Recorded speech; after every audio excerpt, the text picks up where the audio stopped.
I'm actually, yes, specializing on handwriting fonts.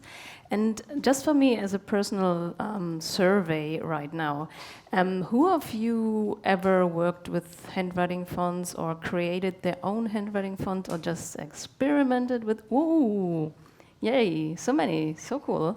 So probably while working on these handwriting fonts or while doing research on handwriting fonts or how to do them, you also stumbled upon one of these services. So you just download a PDF form and then you fill out these boxes. So in your handwriting, you write the letter in the corresponding box. And then afterwards, you upload this PDF and then you receive your handwriting as a font. And that's it. It's super easy. And all it takes to do a handwriting font is to fill out these boxes. Well, my approach when creating handwriting fonts is slightly different, just a tiny bit. And today in my presentation, I'm going to show you why filling out boxes doesn't work for handwriting fonts. So first of all, thinking in boxes is never good, but then especially for handwriting fonts, so actually in general, when you create also text fonts, when you design fonts, it doesn't make sense to look at letters in such an isolated way, because you always want to see and design letters in their natural habitat, which is next to other letters, so in whole words or whole sentences. But then, especially for handwriting fonts, if you imagine that you're writing in a connected style, it just doesn't work to write the letters in such an isolated way. And it's not only because of the connecting stroke to the next letter that you somehow can't fill in this box here, but it's also because letters can completely change their behavior or their appearance depending on their context. So in this writing sample, all the S here look completely different depending on the letter that precedes or the letter that follows. So yeah, how do you put that in this one box for each letter that you have available? But even if you write in a not connected writing style, if you say, wait, actually my handwriting is writing single letters, maybe this service can work for me then? Well, I'm pretty sure that when you write fast, for example, some letters automatically tend to connect. So for example, here is a very prominent example. The crossbar of the T prolongs already to the next letter, for example. And you might not be aware of these connections or how your handwriting behaves actually, but that's why it's so really so interesting to analyze your own handwriting and see how letters completely change and how they behave. Or it's also interesting to analyze other people's handwriting, at least that's what I like to do. But even if you're not deeply analyzing your own or someone else's handwriting, I think one thing is pretty obvious. So one thing I think we can agree all, and that is that same letters in a text always look a little bit different, because the human hand is not made for identical reproduction. So that's the first thing actually that we can now bring also into our handwriting font. So all the letters, not just the A and the N, but for all letters we create multiple versions that look a little bit different in order to bring a bit of this human touch into the font. And then a lot of people ask me, okay, Ulrike, but how many alternatives do I need? There's only one correct answer to this question: as many as possible. So we have 65,536 characters available in a font file, so no need to be stingy here. Add them all, add a lot of alternatives. I also tend to add more alternatives for the vowels, because the vowels appear in most languages at least more often. So we have now all these alternatives for each letter in our font in order to make it look more lively. The next thing is to decide if you want to connect your letters or not. So if you want to design a connected script font, then we have two different methods to connect our letters. So it's either overlapping or docking. For this overlapping method, we are just hiding the connection stroke behind the shape of the following letters. So we actually don't see where or how they connect. For the docking method, the ending stroke and the beginning stroke dock, so they meet at the very same point. So the ending stroke and the beginning stroke have the same coordinates, basically. And this second method allows for a more continuous writing flow, so as if written in one go. And you can also have like a two-shoulder N or a loopy E, a loopy L. The downside for this second method, though, is it's not as easy as the overlapping part, because you have to work super precise. So because these two beginning and ending strokes, they really have to meet at the same point, and also they have to have the very exact same angle in order for them to not, so that you don't see a kink there in this connection. And also, when you decide later to add the spacing a tiny little bit, then you also have to adjust all the connecting strokes again. So yeah, but no matter which connection type you decide, overlapping or docking, a connected script font always needs a certain system. A system that guarantees that really every letter in the font is connecting with every other letter at a very same or at a specific position.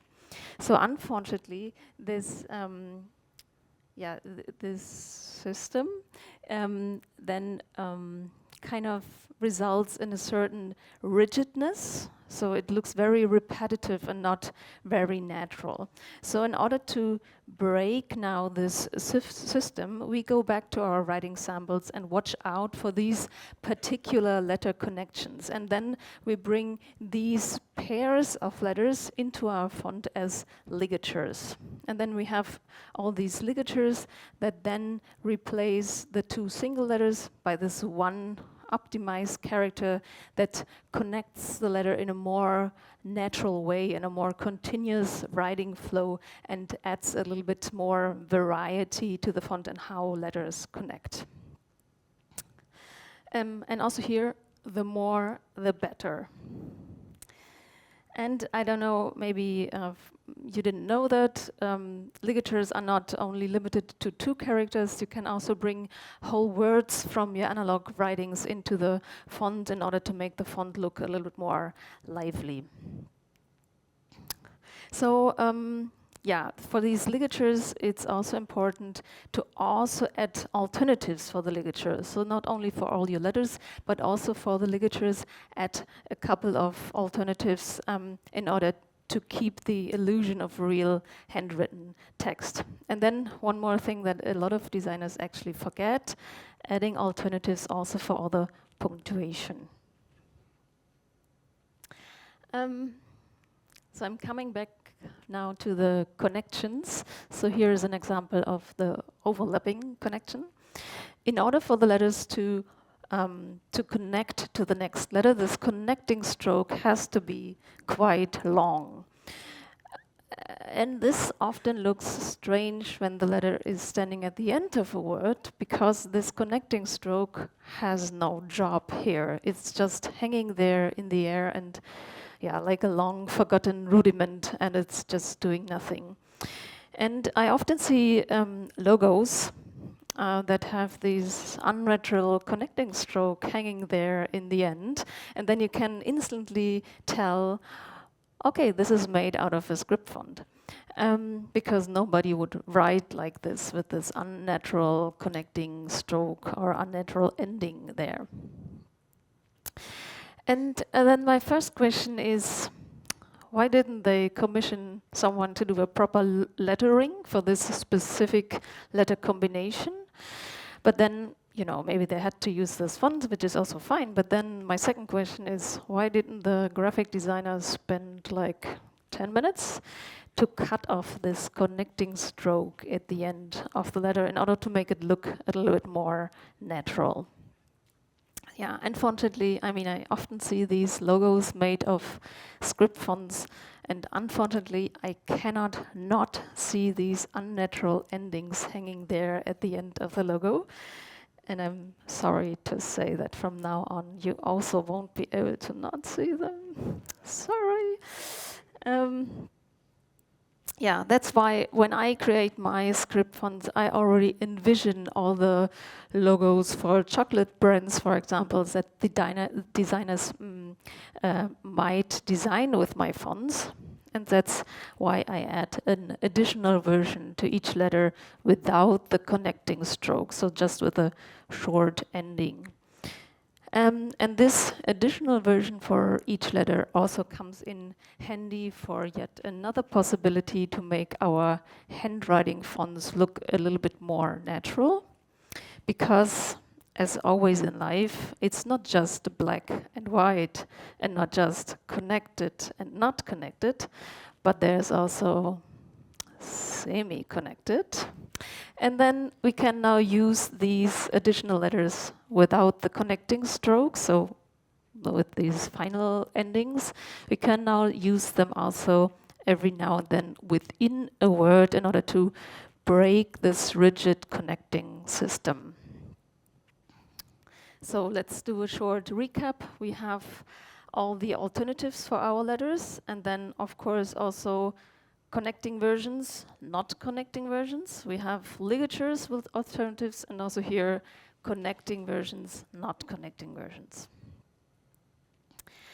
So the next thing that we can take care of is to bring a little bit more liveliness in our handwriting font and to make the letters really interact with their surrounding letters. So for example, we can add different connecting strokes. So sometimes letters want to be connected from the bottom, or some letters really like to be connected from the top, or some letters maybe just don't want to be connected at all. So we add different versions for our letters with different connecting strokes. So the graphic designers here in the audience who work with these kind of fonts, don't panic.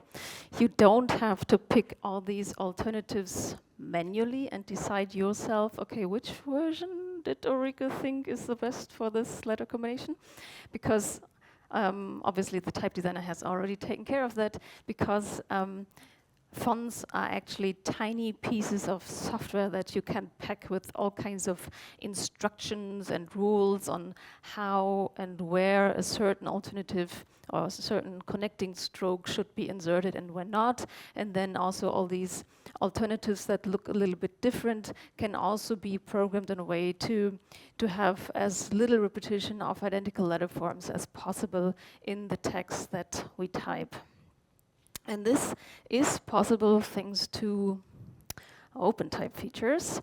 So OpenType features are kind of a topic close to my heart, because it's actually, especially for handwriting fonts and script fonts, these OpenType features are super important. Sometimes fonts even look broken or at least awkward when these features are turned off. That's why I'm now using this situation in order to ask you for a small favor, or maybe it's a big favor. So please always make sure in your design applications that the ligatures and the contextual alternates are turned on. So there are a lot of OpenType features, but the ligatures and the contextual alternates should be always active by default in most applications. But there is unfortunately a very nasty bug in Adobe products that turn these two features on off as soon as you select one character through the glyphs panel. So please always make sure, always make sure that there's still this tiny check mark next to ligatures and contextual alternates. So Yay to OpenType features, yay to you for checking if they're actually active. OpenType features are super powerful and super important for handwriting fonts at least. But there's more, because there's still something missing. No, we have now all these alternatives, we have all the ligatures, we have the different connecting strokes, we added crazy OpenType feature code to the font, but there's still something missing. There could be more, right? When we go back to our analog drawings, then usually we check, okay, which of the letters should make it into the font, and then we scan them. And then we decide, okay, how do we vectorize them? So either by drawing a shape along a path along this letter shape, which looks nice and smooth, but maybe a bit too clean, right? Then the other option would be to use an auto tracing tool in order to get a little bit of this uneven contours and maintain a bit of this rough handmade style. But even here, I mean, not to mention that adjusting a letter shape with this massive amount of nodes is a nightmare. But also this, I mean, if you look at the original scan, there's so much happening here, right? All this dirtiness and unevenness, all these different shades of blue. That's just something that you can't capture in vector outlines. So instead of vectorizing our original scan, we could just make use of the still quite new-ish color font technology, because it's actually possible to embed pixel images in a font file. And this color font technology then allows us to keep all this dirtiness and unevenness and all these different shades of blue. So for color font, so this is glyphs, and for a color font we just place all the images of our letters into the glyphs file, and then we have a photo representing our letter. So now, if we want to do adjustments, I mean, this is how it usually looks like, no? Maybe some of you have already worked in glyphs, you know the deal. Like, you just work with the Bezier curves, and then you adjust the handles a bit, and then you can work on your letter for hours, days, until you're happy with the result, which is for the S almost never the case. But then at least you can easily make these adjustments with the Bezier curves. When you just have a picture of your letter, these adjustments can't work in glyphs, because glyphs is not an image editor. And maybe for the S it looks already quite okay, because my hand already made the right shape. But then, since this font I was going to design is a connected script font, or a semi-connected script font, I had to make sure that all these connecting strokes have the right length, they have the right angle, so that they're really connecting with the next letter in a natural way. So in order to do these adjustments, I had to go back to Photoshop, work on the changes, back to glyphs, not there yet, back to Photoshop, glyphs, Photoshop. So it was a bit tedious. It was not a bit tedious, it was super annoying. And another downer was that, I mean, usually I love to add thousands of alternatives to the font and ligatures, and then connected, not connected, and it easily adds up to over 1,000 characters. But here, as you can imagine, if you place a lot of PNG images in this glyphs file, it's about to explode. Like, the file size is massive. So the OTF file for this font at the end had 20 megabyte. So I really had to limit myself in order to not make it even bigger. So the amount of the character set is quite reduced. But still, I think even there were some downers during the process. I think the result looks pretty amazing. At least I like it really much. So this is Liebeheide. a novel color font that creates natural ballpoint pen writings. And thanks to this color font technology, this allows now to reproduce handwriting in such a degree that you almost can tell it from real analog writings. The best thing about color fonts, though, is that they also support OpenType features, of course. I mean, I really had to limit myself with the amount of characters, but I still sneaked in some alternatives for each letter in order to make it look more authentic, and also a couple of ligatures for more natural writing flow. And also some alternatives with different connecting strokes.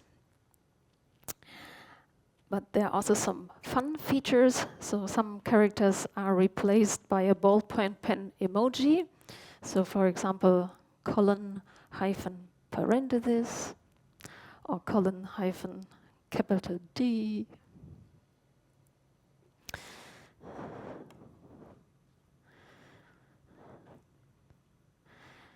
And a less and a 3 turns into a heart. Yeah, and different types of arrows.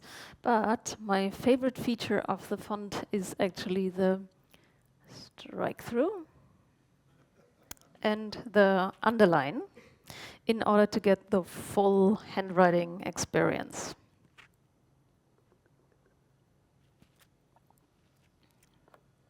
So these two features are not active by default, so they're not in the ligatures or contextual alternates feature, but you have to activate them through a stylistic set.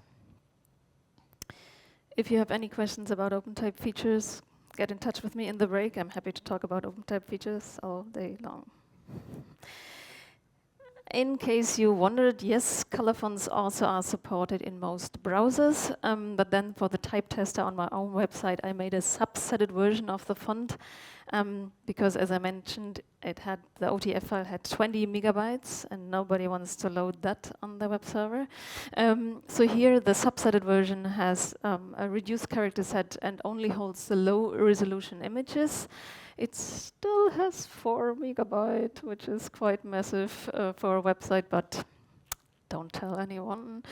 And when I say it only holds the low resolution images, it's because you can actually store multiple resolution layers in a color font file. So ligatures has 3 different PNG sizes, and then the application you're using the font in, so InDesign, for example, or a web browser, only picks the resolution it needs to display a specific type size. So it's not loading the big images when all you need it is a tiny preview of the text. Yeah, but I mean, we have now this ballpoint pen structure, and it looks super authentic, but there's still, I don't know, there's still something missing, right?